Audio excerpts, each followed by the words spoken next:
नमस्कार साथियों, स्वागत है एक बार फिर से सौरभ सिलेक्टिव क्लासेस में।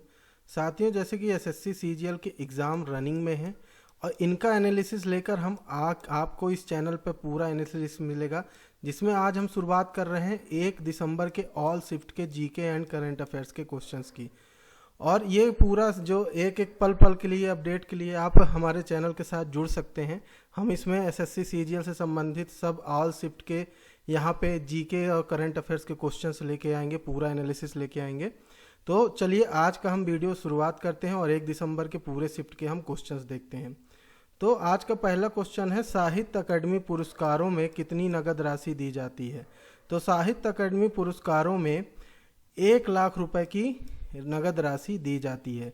अब यहाँ से क्वेश्चन आपसे ये भी पूछ सकता है कि स्थापना इसकी कब की गई, साहित्य अकादमी पुरस्कारों की? तो इसकी स्थापना 1954 में की गई थी। और इसमें जो साहित्य अकादमी पुरस्कार इस बार का किसे दिया गया, तो हिंदी भाषा में आपका दया प्रकाश सिन्हा दिया गया, जिनकी बुक थी आपकी सम्राट अशोक नाम की बुक के लिए इन्हें दिया गया। और दूसरा अंग्रेजी की लिए दिया गया, नमिता गोखले जी को दिया गया। और ये भी बात याद रखना है आपको कि साहित्य अकादमी जो पुरस्कार है यह 24 भाषाओं में दिया जाता है। नेक्स्ट क्वेश्चन देखते हैं, तो निम्नलिखित में से कौन सा मध्य प्रदेश का लोक नृत्य नहीं है? तो कुछ इस प्रकार से भी क्वेश्चन पूछे जा रहे हैं। तो उत्तर है कि मटकी, चैताली, जवारा, राई, खड़ा नाच, भगोरिया आदि आपके मध्य प्रदेश के क्या है, लोक नृत्य हैं। नेक्स्ट क्वेश्चन देखते हैं, तो भारतीय संविधान के किस अनुच्छेद में प्राण एवं दैहिक स्वतंत्रता का अधिकार दिया गया है? तो यह आपका अनुच्छेद कौन सा है? अनुच्छेद 21 है, जिसमें संविधान के अनुच्छेद में प्राण एवं दैहिक स्वतंत्रता का अधिकार दिया हुआ है। नेक्स्ट क्वेश्चन आता है कि 2001 की तुलना में वर्ष 2011 की जनसंख्या में कितने प्रतिशत वृद्धि हुई है? तो इसका आंसर है 17.64% में वृद्धि हुई है। और the population of India increase more than 181 million during the decade of 2001 से 11, मतलब 10 सालों में सीधा 1.81 मिलियन, मतलब 181 मिलियन आपका क्या बढ़ा है, पॉपुलेशन बढ़ी हुई है। नेक्स्ट क्वेश्चन आता है यहाँ पे, 1857 की क्रांति के समय मुगल शासक कौन थे? तो इसका आंसर है बहादुर शाह जफर। क्या? बहादुर शाह द्वितीय, या इन्हीं को बहादुर शाह जफर कहा जाता था। ये भी याद रखना है कि यह मुगल शासक के जो समय था उस समय के ये 19वें और अंतिम सम्राट है। क्या? मुगल काल के ये 19वें और क्या अंतिम सम्राट हैं। इस बात को भी यहाँ पे आपको याद रखना है। नेक्स्ट क्वेश्चन आता है कि पृथ्वी पर कितने प्रतिशत जल पीने योग्य है? तो इसका आंसर है आपका 3%। कैसे? तो यहाँ पे अगर हम देखें तो 100% अगर पृथ्वी पर पानी है तो 100 में से अगर अब देखते हैं तो 97% ऑफ अर्थ में क्या है, ओशियन में, समुद्रों में पानी पाया जा रहा है। मतलब 97% जो वाटर है वो समुद्रों में पाया जाता है। और 3% ओनली वाटर क्या है, आपका फ्रेश वाटर है, अर्थात जल पीने योग्य पानी आपका पृथ्वी पर पाया जाता है। नेक्स्ट क्वेश्चन है कि 2018 के एशियाई खेलों का आयोजन कहाँ पर हुआ था? तो 2018 के एशियाई खेलों का आयोजन जकार्ता के पोलेमबर्ग में हुआ था। ये कहाँ पड़ता है? जकार्ता, इंडोनेशिया में पड़ता है। अब यहाँ से आपसे एक और क्वेश्चन पूछा जा सकता है कि 2018 के एशियाई खेलों की थीम क्या थी? तो feel the energy of Asia. क्या? Feel the energy of Asia. तो ये इसकी थीम थी, टैग लाइन था। अब यहाँ से और क्वेश्चन, क्योंकि आगामी ये 13 दिसंबर तक जो एग्ज़ाम है उनमें एशियाई खेलों से क्वेश्चन पूछे जाएंगे ही। तो जैसे आपको यहाँ पे याद रखना है कि जो नेक्स्ट है 2023 का एशियाई खेल वो कहाँ होगा, तो हांगझोऊ चाइना में आयोजित होगा। फिर उसके बाद 2026 का एशियाई खेल कहाँ आयोजित होगा, तो नागोया जापान में आयोजित किया जाएगा। फिर उसके बाद आता है 2023 का एशियाई खेल कहाँ खेला जाएगा, तो दोहा, कतर। यहीं अगर यहाँ से भी एक क्वेश्चन पूछ सकता है कि 2022 का आपका फीफा वर्ल्ड कप कहाँ खेला जा रहा है, तो दोहा, कतर में ही फीफा वर्ल्ड कप यहाँ पे आयोजित किया जा रहा।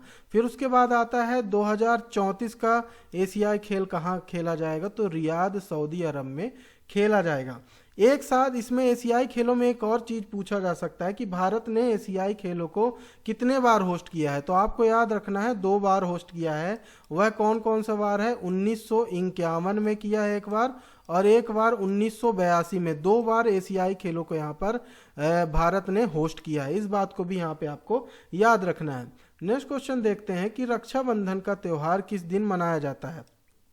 तो रक्षाबंधन का जो त्यौहार है वो आपका एक हिंदू और जैन त्यौहार है, जो प्रतिवर्ष श्रावण मास की पूर्णिमा के दिन मनाया जाता है। तो त्योहारे से भी क्वेश्चन यहाँ पे सीजीएल में पूछे जा रहे हैं। तो नेक्स्ट क्वेश्चन है कि जुलाई 2021 में मंगू भाई छगन भाई पटेल किस राज्य के राज्यपाल बने हैं? तो इसका आंसर है मध्य प्रदेश के। किसके? मध्य प्रदेश के। और यह कौन से नंबर के राज्यपाल हैं? तो 19वें राज्यपाल हैं, और वर्तमान में भी यही राज्यपाल अभी बने हुए हैं। नेक्स्ट क्वेश्चन आता है कि सोडा लाइम का केमिकल फार्मूला क्या होता है? तो इसका आंसर है कि सोडा लाइम में सोडियम हाइड्रोक्साइड NaOH और कैल्शियम हाइड्रोक्साइड CaOH2 का मिश्रण है। इसका रासायनिक सूत्र होता है सोडा लाइम का CaHNaO2। ये सोडा लाइम का रासायनिक सूत्र होता है। अब नेक्स्ट क्वेश्चन देखते हैं। तो मार्च 2022 में सेबी के चेयरमैन कौन बने हैं? तो इसका आंसर है माधवीपुरी बुच। कौन? माधवीपुरी बुच सेबी की चेयरमैन बनी है। अब सेबी से क्वेश्चन आगे भी पूछने जाने की संभावना है। तो एक तो इसका फुल फॉर्म आपको याद रखना है कि सेबी का फुल फॉर्म होता है securities and exchange board of India, अर्थात भारतीय प्रतिभूति और विनिमय बोर्ड, है ना। यहाँ शेयर की खरीदी बिक्री वाला काम होता है, और यह जो शेयर मार्केट होता है ये उसको अधिनियमित करता है ना। यह 1988 में स्थापित किया गया था, और 30 जनवरी 1992 सेबी अधिनियम के माध्यम से इसे वैधानिक शक्तियां प्रदान की गई थी। आपको हर्षद मेहता वाला केस याद है? हर्षद मेहता वाला जो फ्रॉड हुआ था, जो स्कैम है 1992 स्कैम के नाम से आपने वेब सीरीज भी देखी होगी। उसी स्कैम के बाद सेबी की स्थापना की गई थी। नेक्स्ट क्वेश्चन आता है कि परमहंस मंडली की स्थापना 1849 में कहाँ हुई थी? तो परमहंस मंडली की स्थापना महाराष्ट्र में ददोबा पांडुरंग और रामचंद्र जयकर ने की थी। इस बात का आपको याद रखना है। एक तो 1849 में कहाँ की गई? महाराष्ट्र में की गई। और कहाँ किसने किसने की? तो दादोबा पांडुरंग और रामचंद्र जयकर ने की थी। नेक्स्ट क्वेश्चन आता है कि तांबे से अधिक प्रतिक्रियाशील तत्व है। तो जो अभिक्रियाशीलता श्रृंखला से में ऊपर से नीचे की ओर ये घटती है। अभिक्रियाशीलता जो होती है ये श्रृंखला ऊपर से नीचे की ओर घटती है। तो कुछ हम तत्व देखेंगे। तो ये आपका जैसे पोटेशियम है, सोडियम है, कैल्शियम है, मैग्नीशियम है, एल्यूमिनियम है, जस्ता है, कार्बन है, लोहा है, लेड है, और आपका हाइड्रोजन है, कॉपर अर्थात तांबा। यहाँ पे तांबा आपसे पूछा गया ना, तो तांबा है, सिल्वर है, सोना है।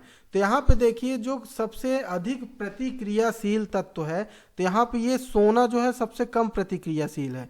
अब जैसे जैसे इसमें ऊपर बढ़ते जाएंगे, है ना, ऊपर बढ़ते जाएंगे तो इनकी अभिक्रियाशीलता भी क्या होगी? बढ़ती जाएगी। अर्थात सोना से ज़्यादा क्रियाशील सिल्वर होगा, सिल्वर से अधिक कॉपर, कॉपर से अधिक हाइड्रोजन। तो यहाँ पे जैसे तांबा से अधिक प्रतिक्रियाशीलता तत्व कौन सा है? तो या तो आपके ऑप्शन में हाइड्रोजन आ सकता है, लेड आ सकता है, लोहा आ सकता है, कार्बन, जस्ता, aluminium, magnesium, calcium, sodium, potassium. इनमें से कोई भी तांबे से अधिक अभिक्रियाशीलता हो सकते हैं। नेक्स्ट क्वेश्चन देखते हैं। तो समाजवादी क्रांतिकारी पार्टी कब बनाई गई थी? तो समाजवादी जो क्रांतिकारी पार्टी है जनवरी 1902 में बनाई गई थी। फिर नेक्स्ट क्वेश्चन आता है कि रण उत्सव किस राज्य में मनाया जाता है? तो रण उत्सव जो है गुजरात के कच्छ का एक शानदार त्यौहार है। तो अर्थात कौन से राज्य में मनाया जाता है? ये आपके गुजरात में मनाया जाता है। कौन से जिले में मनाया जाता है? तो कच्छ जिले में मनाया जाता है। नेक्स्ट क्वेश्चन आता है कि भारत का पहला पक्षी एटलस किस राज्य में खोला गया है? तो ये बात है करें तो इसका उत्तर है कि केरल में। कहाँ? केरल में पहला पक्षी एटलस खोला गया है। अब इसकी बात करें तो इसमें कितनी दुर्लभ प्रजातियों का विवरण है, ये क्वेश्चन आपसे पूछा जा सकता है कि भारत के पहले पक्षी एटलस में कितनी दुर्लभ प्रजातियों का विवरण किया गया है। तो इसमें 94 जो है अति दुर्लभ प्रजाति, 103 दुर्लभ प्रजाति और 110 सामान्य प्रजातियों का विवरण यहाँ पर किया गया है। अब नेक्स्ट क्वेश्चन की ओर बढ़ते हैं। तो 2024 का शीतकालीन युवा ओलंपिक कहाँ खेला जाएगा? तो 2024 के शीतकालीन युवा ओलंपिक की बात की जाए तो यह है आपका शीतकालीन युवा 19 जनवरी से 2 फरवरी 2024 के बीच दक्षिण कोरिया के गैंगवोन प्रांत में आयोजित होने वाला है। कब से कब? 19 जनवरी से 2 फरवरी 2024 के बीच दक्षिण कोरिया के गैंगवोन प्रांत में खेला जाएगा। नेक्स्ट क्वेश्चन आता है कि इनमें से कौन सी नदी त्र्यंबकेश्वर से निकलती है? तो गोदावरी नदी जो है त्र्यंबकेश्वर से निकलती है। अब त्र्यंबकेश्वर की बात आई है तो यहाँ पे कौन सा त्र्यंबकेश्वर में शिवलिंग है आपका नासिक का शिवलिंग। तो गोदावरी नदी महाराष्ट्र में नासिक के पास त्र्यंबकेश्वर से निकलती है और यह आंध्र प्रदेश के पूर्वी गोदावरी जिले में बंगाल की खाड़ी में मिल जाती है। तो इस बात को भी याद रखना। और इसे क्या कहा जाता है? गोदावरी नदी को दक्षिण की गंगा भी कहा जाता है। ये भी क्वेश्चन मोस्टली पूछा जाता है कि इनमें से किस नदी को दक्षिण की गंगा कहा जाता है? तो गोदावरी नदी को दक्षिण की गंगा कहा जाता है। नेक्स्ट क्वेश्चन आता है कि हिमालय में कौन सी नदी निकलती है? हिमालय से कौन सी नदी निकलती है? तो हिमालय से देखिए कौन कौन सी नदियां निकलती हैं। सिंधु, झेलम, ब्यास, रवि, सतलज, सरस्वती, गंगा, यमुना और ब्रह्मपुत्र। तो यहाँ अगर बात की जाए सिंधु नदी तंत्र की तो सिंधु नदी तंत्र में यहाँ पे सिंधु, झेलम, ब्यास, रवि, सतलज ये नदियाँ आती हैं। वहीं अगर गंगा नदी तंत्र की बात की जाए तो गंगा नदी तंत्र में सरस्वती, गंगा, यमुना और यहाँ पे ब्रह्मपुत्र भी गंगा नदी तंत्र का ही भाग है, क्योंकि ब्रह्मपुत्र नदी जाके बांग्लादेश में गंगा नदी से ही मिल जाती है। नेक्स्ट क्वेश्चन आता है कि तारंग मेल किस राज्य का लोक नृत्य है? तो तारंग मेल की बात की जाए तो तारंग मेल जो है गोवा राज्य का लोक नृत्य है और तारंग मेल दशहरा और होली के दौरान किया जाता है। नेक्स्ट क्वेश्चन है कि किस राज्य सरकार ने अगस्त से पायलट आधार पर फैमिली डॉक्टर प्रोजेक्ट शुरू किया है? तो यहाँ पे आपका कौन सा राज्य है? आंध्र प्रदेश राज्य है जिसने आपका पायलट आधार पर फैमिली डॉक्टर प्रोजेक्ट को शुरू किया है। नेक्स्ट क्वेश्चन आता है कि चीन और म्यांमार के बीच कौन सा पुरातात्विक स्थल है? तो ये भी इंपॉर्टेंट क्वेश्चन है। तो यहाँ पे चीन और म्यांमार की बात करें तो चीन और म्यांमार के बीच बागान पुरातात्विक क्षेत्र द वागान आर्कियोलॉजिकल जोन यहाँ पे पाया जाता है। नेक्स्ट क्वेश्चन आता है कि पंडित रविशंकर के गुरु कौन थे? इंपॉर्टेंट क्वेश्चन है। तो पंडित रविशंकर की बात की जाए तो रविशंकर ने भारतीय शास्त्रीय संगीत की शिक्षा जो है उस्ताद अलाउद्दीन खान से प्राप्त की थी। तो कौन थे गुरु? पंडित रविशंकर के गुरु उस्ताद अलाउद्दीन खान थे। अगर बात करें पंडित रविशंकर की तो ये विश्व प्रसिद्ध सितार वादक थे। इन्हें भारत रत्न 1999 में दिया गया, पद्म विभूषण 1981 में दिया गया और पद्म भूषण इन्हें 1967 में दिया गया है। इन बातों का भी यहाँ पे आपको याद रखना है। नेक्स्ट क्वेश्चन आता है कि मानव शरीर में अतिरिक्त ग्लूकोज यकृत में खाली स्थान के रूप में संग्रहित होता है। तो यकृत में क्या संग्रहित होता है? तो ग्लाइकोजन। क्या? ग्लाइकोजन। अब यहाँ से एक और क्वेश्चन उठता है जो भविष्य में एग्जाम में पूछा जा सकता है एसएससी के कि शरीर का कौन सा अंग ग्लूकोज को ग्लाइकोजन में परिवर्तित करता है? तो इसकी बात करें तो इंसुलिन हार्मोन यकृत तथा कंकाल पेशी द्वारा ग्लूकोज को ग्लाइकोजन में बदलने में मदद करता है। यह अग्नाशय द्वारा स्त्रावित होता है और रक्त गुरु शर्करा को कम करता है। क्या मतलब? रक्त शर्करा को क्या करता है? कम करता है। तो अगर देखिए इंसुलिन के कारण ही यहाँ पे शरीर में शर्करा की मात्रा अर्थात शुगर का जो पेशेंट होता है उनका जो इंसुलिन की मात्रा होती है वही गड़बड़ होती है, तभी वो क्या करते हैं ये ग्लाइकोजन का उत्पादन बंद कर देते हैं, क्योंकि इंसुलिन हार्मोन ही है जो ग्लाइकोजन को बढ़ाता है और रक्त शर्करा को क्या करता है? कम करता है। ठीक है। नेक्स्ट क्वेश्चन आता है कि किसी पिंड का जड़त्व आघूर्ण निर्भर करता है। तो अगर जड़त्व आघूर्ण की बात की जाए तो यहाँ जड़त्व आघूर्ण अर्थात मोमेंट ऑफ इनर्शिया की बात हो रही है यहाँ पे। तो शरीर का द्रव्यमान जितना अधिक होता है जड़त्व आघूर्ण उतना ही अधिक होता है। इस बात को आपको हमेशा याद रखना है कि more is the mass of body more is the moment of inertia. जितना ज्यादा शरीर का द्रव्यमान होगा जड़त्व आघूर्ण उतना ही अधिक होगा। फिर नेक्स्ट क्वेश्चन आता है कि ज्योतिबा फुले ने गुलामगिरी पुस्तक किस भाषा में लिखी थी? तो ज्योतिबा फुले ने 1873 में गुलामगिरी नामक पुस्तक मराठी भाषा में लिखी थी। और यह पुस्तक किससे संबंधित है, किस विषय पर आधारित है, तो यह पुस्तक अमेरिका की दास प्रथा पर आधारित है। तो यहाँ से आपके 3 क्वेश्चन बन जाते हैं कि सबसे पहला कि ज्योतिबा फुले ने गुलामगिरी पुस्तक किस भाषा में लिखी, तो मराठी भाषा में। कब लिखी, तो 1873 में लिखी। और यह किस विषय पर आधारित थी, तो यह विषय था क्या, अमेरिका की दास प्रथा पर यह पुस्तक आधारित थी। अब नेक्स्ट क्वेश्चन देखते हैं कि अब्दुल करीम खान किस घराने से संबंधित थे। तो अब्दुल करीम खान की बात की जाए तो अब्दुल करीम खान और अब्दुल वाहिद किराना घराने के थे। अब यहाँ पे घराने की बात आ रही है तो यहाँ पे और घराने हम देख लेते हैं कि हिंदुस्तानी संगीत का सबसे पुराना घराना कौन सा है। ये क्वेश्चन आपसे पूछे जाते हैं एग्जाम में मोस्टली, और सीजीएल के तो फेवरेट क्वेश्चन है कि हिंदुस्तानी संगीत का सबसे पुराना घराना कौन सा है, तो ग्वालियर घराना है। ध्रुपद गायकी के लिए प्रसिद्ध घराना कौन सा है, ग्वालियर घराना है। बड़े गुलाम अली किस घराना से संबंधित थे, तो ग्वालियर घराना से। और सुप्रसिद्ध ठुमरी गायिका गिरजा देवी का संबंध किस घराने से है, तो बनारस घराने से है। तो इन बातों को भी यहाँ पे आपको याद रखना है। फिर नेक्स्ट क्वेश्चन आता है कि त्वरण का एसआई मात्रक क्या है।